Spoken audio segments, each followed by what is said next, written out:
sisters, and thank you for joining us here at Remnant House, the home of the strong and the very courageous. And today I want to first of all, I want to thank all of you continuing to pray, especially for those in leadership in the body of Messiah, and for those that are continuing to press forward. You continue to encourage our hearts. I wanted to take a moment just this afternoon just to say thank you to all of you who have sent up notes and comments and words of encouragement.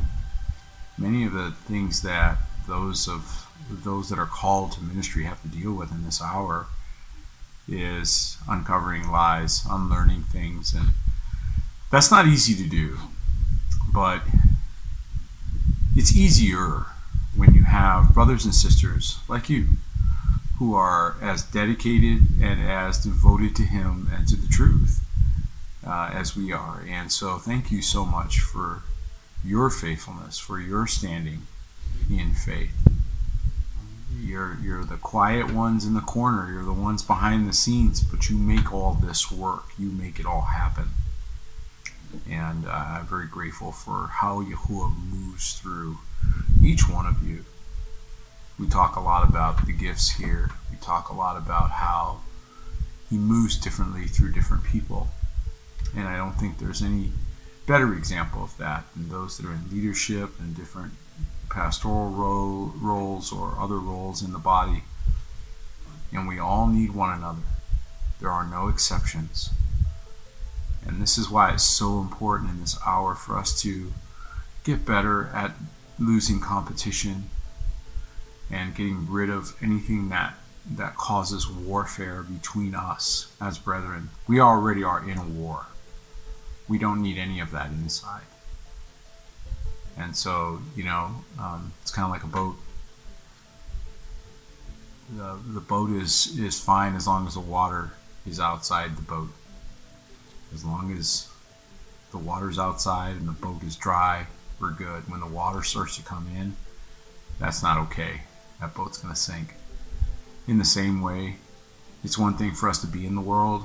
It's another thing for the world to invade and come inside and sink.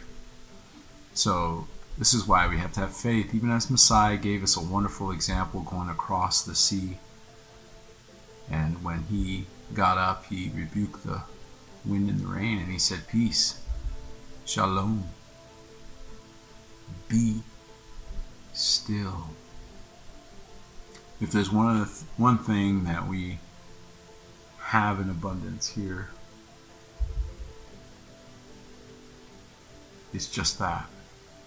Many years ago, He told me, "I'm going to move you to a speed that your adversary cannot match." And I've shared this before. I thought, because I was young and, I didn't know what He meant at first. And so immediately my mind began to race. And as I'm thinking, Archangel probably can move pretty fast. How fast? That's got to be an incredible speed, And it was only after a little while of further time with Him that He reveals perfect stillness is the speed your adversary cannot match. When you come into shalom, you've come into something He has none of. You all have to remember, we have to remember that we serve the Prince of Peace, the Prince of Shalom. And so we come out to a place that He has consecrated. He set it apart. You can see it for yourself. It's like the palm of His hand, like a giant palm. That's how I feel. I feel like I'm in the giant palm of His hand with mountains all around. And it's so calm. And I want to invite you back here because I know that many of you are battling in some places that are not so calm. And how we feel the Ruach, we feel the wind. Places that are filled with tumult, trouble,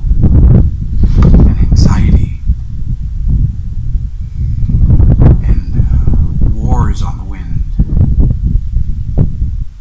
And so many people are feeling that and struggling right now to decide, what do I do? Where do I go? What are we supposed to do here? Yehua, talk to us, speak to us. But you know, he does things decently and in order, and he promised that he would bring judgment. And he said it. He said he was going to bring judgment into the household of faith. That judgment begins in the house. Amen. And so he's going to do that, and he is doing that. And he is calling us to the wilderness to remember who we are, to remember what we're called to be, to reconnect ourselves to the earth, to reconnect ourselves to him and to creation as we were always meant to be. And now we're all feeling it in a way we never felt it before. And the question is, what do you do? And everybody I talk to has different ideas. And I think that's a good thing. Because I think people have to go where he leads, and he's putting people where he wants them, and not everyone is called to the same thing. And so if you're battling out there, just know that we're praying for you. We're standing in faith for him to give you answers. That's what we pray for here. We're praying for answers. Amen. I'm grateful when people come. We've had several people that have attested to and testified to the beauty of this solitude that he's given us here, this serenity, and allows them to hear his voice. And this is very important, that we continue to seek first his kingdom, to listen attentively to his voice. And many places in the earth are so noisy that I wonder, will you find a still, quiet place to hear him? And I pray that you have one. Like he encouraged us to get into our closet, right? Why? So we have a quiet place. A place where he can breathe his word into you, life into you. A place where there aren't the distractions that we typically have to deal with. It's only after they're gone that you realize how many there were. It's only when it's really quiet that you realize how much noise is in the earth. And when you hear him clearly, it's only then that you realize how muddled it always was. How there was so much competition for his voice. This is why my prayer for you all is that you find the place that he's ordained for you, wherever that may be. I know many of you are all over the earth. You're all over the earth watching broadcasts like this, and I know it's not easy. So I just want to encourage you. We're just trying to continue to do that, because if there's one thing that we see coming in this hour is discouragement. Discouragement leads to suicide, to despair and self-destruction. And so our role, Hebrews 10:25, not forsaking the assembling of ourselves together, the ecclesia, not forsaking the ecclesia, the assembling of ourselves together, as the manner of some is, but all the more, but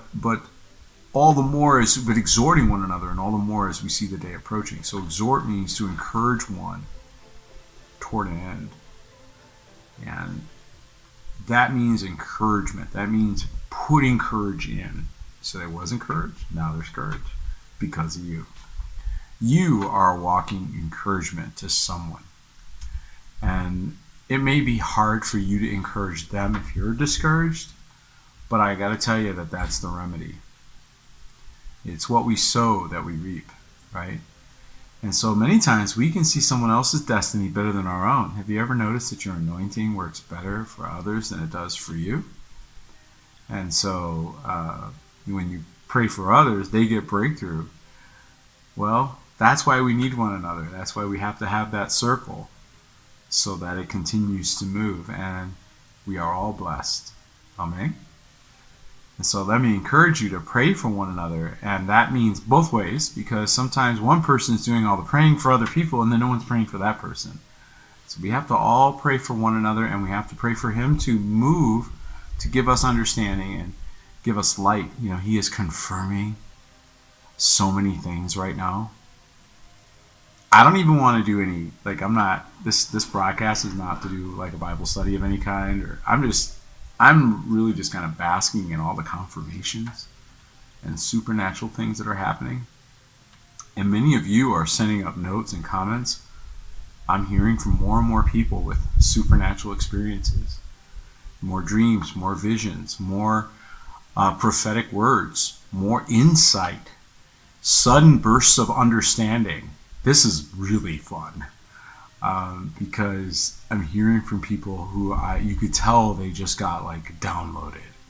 Maybe you're one of those that just got a super download from him. He does that, where he'll give you a piece of information on a verse or a truth, and then it just unpacks, and and it'll take you a day or two because the implications of what you're learning ripples, right? So it doesn't matter whether it's on the Sabbath day or his name or anything that was covered up, anything that was deceived or deception was used to cover it up. When that light bulb goes off, when that awakening happens, wow, that's fun to watch.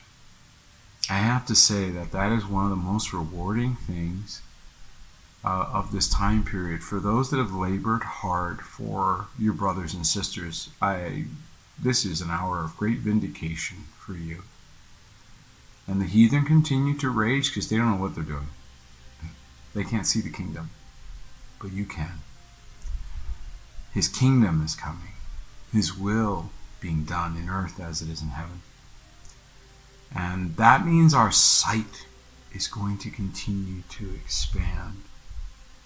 Something we talk about here, and the Ruach just continues to more open our eyes. So we have this amazing amount of sunlight, right? We have this beautiful place to be, but even in all of that light, that we only see a tiny sliver, I don't know the exact amount, but a tiny sliver of the visual spectrum. So that tells you that we're really still blind. I mean, we can't see past just what is perceptible and what I feel right now going on. And maybe you're feeling this too. I don't know. If you're an intercessor, maybe you're with me on this. I don't know. I'm just going to tell you what I see. I feel like he is opening our eyes. We talk about awakening like it's just some ideas coming to our mind, or maybe some truth being unfolded, but there's more to it. There's an opening of our eyes to see more of the real world. And that's what I think a lot of people are experiencing, is just their sharpness is coming back, their ability to perceive. And isn't that essentially what happens when you come out of a stupor or sleep? Because, of course, you're not perceiving anything when you're asleep, but when you wake up, you can detect, you can surmise, you can ascertain your surroundings. You can. Your mind is now active, and that's what it feels like. It feels like we're going from a true sleep state to a truly active state. And this is why it is so important for us to be together and encourage one another. Amen. And for those of you that don't have oil, go get some quick, because the King is coming. Get plenty too. Don't get a little bit. Get a lot. Amen. Because the King is coming. And as he continues to expand our sight, our eyes are opening. I don't even know how to describe this. But to see things, to really see them, is a gift. I want you to think about how many times we've tried to explain things to somebody. Or have you ever done this where you're sitting down with somebody and you're just like, how do they not see this? How do you not see what I'm trying to show you? It's right in front of you. It's right there. And they can't see it. What is that?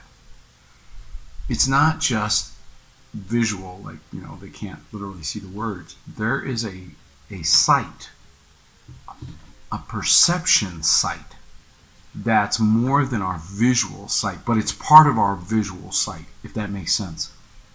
It still works in the same area.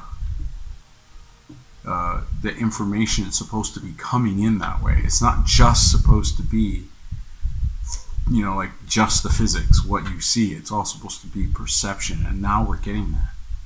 Now we're seeing past. Now we're able to see. How many of you are able to see spirits easier? Some of you are really getting some really sharp sight, and this is exciting. You're able to see the spirits that are influencing people, and this is going to cause their manifestation because they love to operate in the dark, and now you can see them, so they don't like to be seen. This is why Messiah was able to cast them out with a word. They were put instantly into the light. This is what he's going to start doing in greater measure with you right now. Greater works, remember that. And so as your light expands, remember he said, arise, shine, thy light has come. The glory of Yahweh hath arisen upon thee. And so he is bringing that light, the light that sees the truth, plain, clear, and unfiltered, the truth. It has to build your strength to handle it. I mean, some people, you can't handle the truth. That's true, actually. You can't handle it. Some people can't handle the truth. You show it to them, the blinder kicks in. You get that fluoride stare, and they're gone. They're not listening. But there's that remnant that is, wow.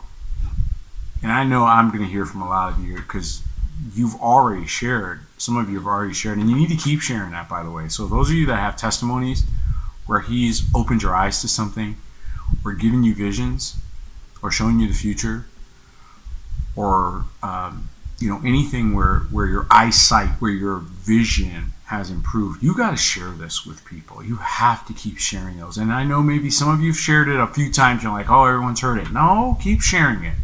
Keep sharing it, because it blesses us and encourages us. And there's always that one person that hasn't heard it. Amen. No, nobody's walking around going, oh, no, everybody's heard Matthew, Mark, Luke, and John. No, read it again. Sometimes we read the same thing over and over because we keep getting blessed by it. So let me encourage you, if you have a testimony, don't think like, oh, everybody's heard it. No, we want to hear it again. We want to hear how he moved in your life. I want to see it in the comments. I want to hear about the visions. You people are extraordinary. I'm talking about the remnant here, who have opened your heart to let him move through you by his own Ruach. And he's given you a heart of flesh and understanding. The love that is moving now is unprecedented. I'm just really thrilled to see it, but I'm also continuing to pray for all of those that are still sort of outside. And that reminds me of a vision I had, has to be about 20 years ago now. And I was outside of what looked like a castle. It was definitely stone gray building, very thick. There was a very thick fog, and people were trying to get into this building, and they were sort of like crawling. And some were, sort of walking over. It was like a lot of mist and a lot of smoke. This is where it begins, this vision. And so I instinctively begin to follow along, and I walk into this building, and sure enough, it is a humongous castle. And I go into this room where everyone is trying to get to, and they're in various stages, like they're in bad health, like they're beat up, bent over, needing a lot of, you see a lot of people being, I still remember it being helped, like one guy with another one under his shoulder, and, walking with another person because they couldn't walk. Other people on the ground because they were so weak. that they were trying to get moving, and so people were helping them, and it was an effort. It was an ordeal. And they were all going into this giant banquet room, and I mean, as far as I could see, bigger than this valley. It was just beyond words. And there was this table full of food, and there he is. In this vision, I see him, and he's telling everyone, "Come, eat. Come, eat. This is for you. This is for you. Refresh yourselves. Refresh yourselves."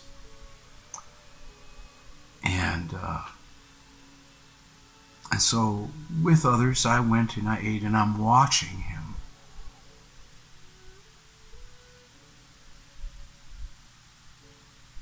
And I could see in his demeanor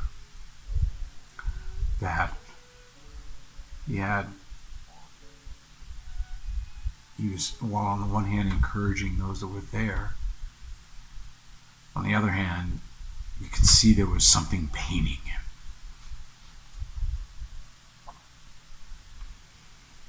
So I ate enough till I was fine, and then I walked over to him.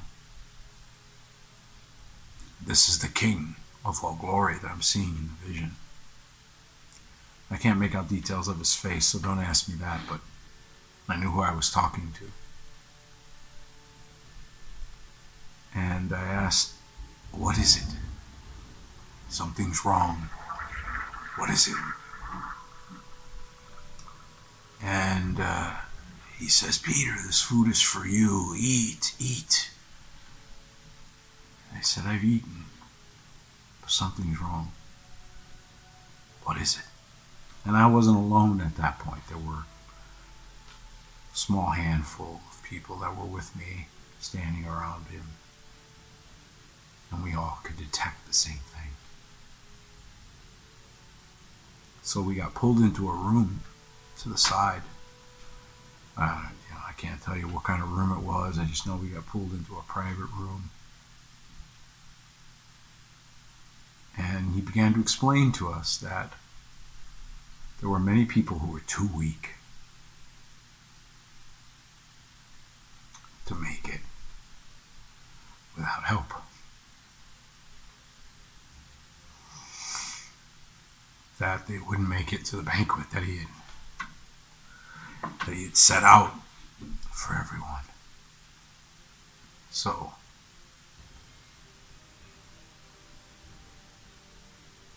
it was obvious, just by looking at him, how much this hurt.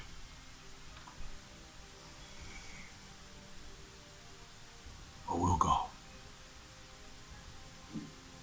I'll go. Now I understood everybody that was helping people. They'd all had that conversation. And so he looks at me and he says, "I've already given you every blessing in heavenly places."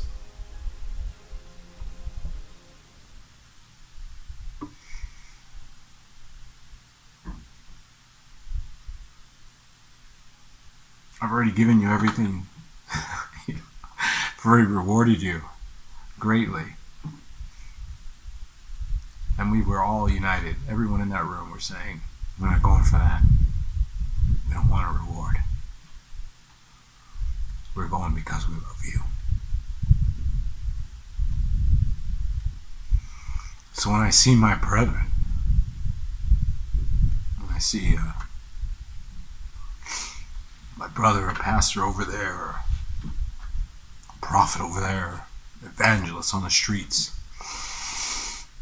that's who I see. So that's why I pray for them. Because I know their battle is really hard. And it's one at a time. We like to think we can get, so many people at once or something, but it doesn't work that way. One at a time. One on one. One shoulder under another shoulder at a time. Walking them all the way back so they can refresh and recover. Vision ended as I left the room. There was no question what we were supposed to do.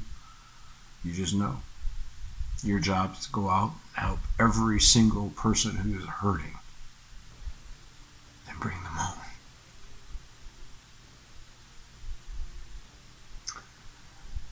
Not for price, no reward. No amount of money, that's laughable. No amount of stuff, no distraction can ever take you from your course once you've had that experience. You operate for love. And that's what I see in my brethren who've had that meeting with him, who've been pulled into that private room. You feel his pain.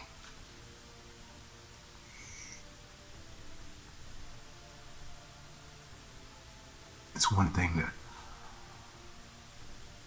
we all have our own battles, our own challenges, but it's another thing when you feel his pain.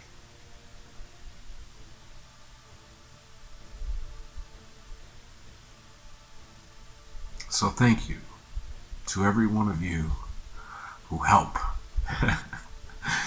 who are part of the rescue effort, who help put your shoulder underneath your brother or your sister and walk them home.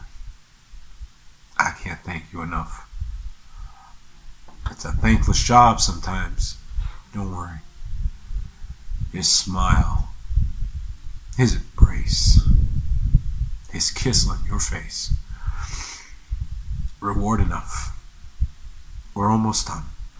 We just got to finish well now. We have to finish well. And so let me encourage you, if you are in ministry, if you're in leadership right now, you know that we are praying for you.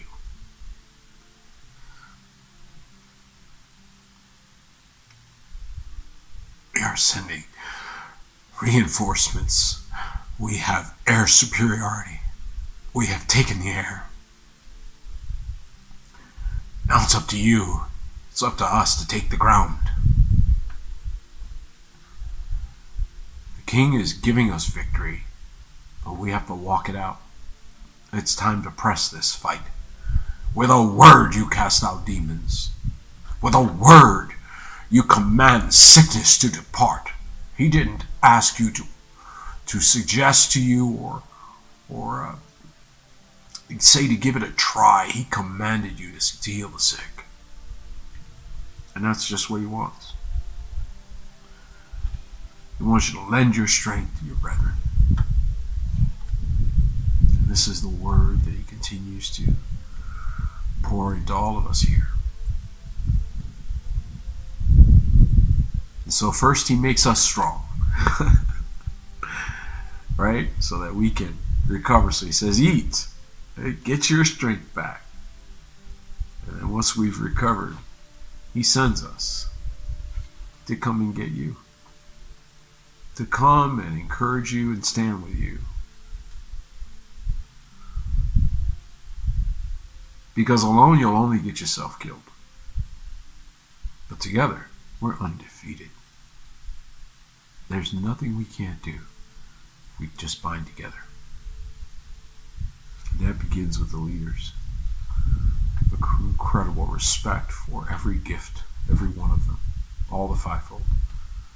This has been my life's work to pray for you. And it is an honor, beyond words, to serve in any way I can, to encourage, especially those of you that have to do that hard work, that you finish well. Because every life you put under your shoulder and carry across that finish line, each one of those are precious to the King. So thank you. Thank you for the courage to speak the truth in love. Thank you for having the courage to confront the wicked one. Stand your ground by faith. Having done all, stand. With your feet shod with the preparation of the gospel of peace. The belt of truth. The breastplate for righteousness. The helmet of salvation. And the sword of Spirit, which is the word of the living Elohim. And above all, taking the shield of faith, wherewith you will be able to extinguish all. He said all the fiery darts of the wicked one. No weapon formed against you will prosper. Every tongue raised against you will be condemned. This is your heritage. Your righteousness is of him. He hath sent you to overcome, and overcome you will. Thank you for praying with us. Thank you for standing in faith with us. This is how we get breakthrough. Because we grab a hold of the horns of the altar and petition the only one who brings it, and it stays the way he puts it. When he comes, he brings it. And so now here comes the kingdom. Here comes the kingdom. Here comes his will be done. His kingdom come, his will be done in earth as it is in heaven. Amen. That's our prayer, and that's what we're going to see. We're getting ready for Passover around here. We got 2 months of work. We could use all the help we can get. We got tools. We got time. Come help. And enjoy this peace. Get a little shalom. And especially those of you that are in the work of the ministry, you're going to need it for what's coming. You're going to need to gear up for this next season of ministry. There's a lot of people that are going to be crying for help. A lot. And way more than we can see right now. Harvest is coming, so pray the Lord of the harvest for laborers to go into the harvest. Amen. Those of you that are standing in faith for this place, you know we couldn't do this without you. We just couldn't.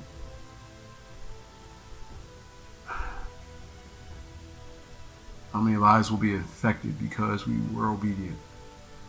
We did what he told us to do.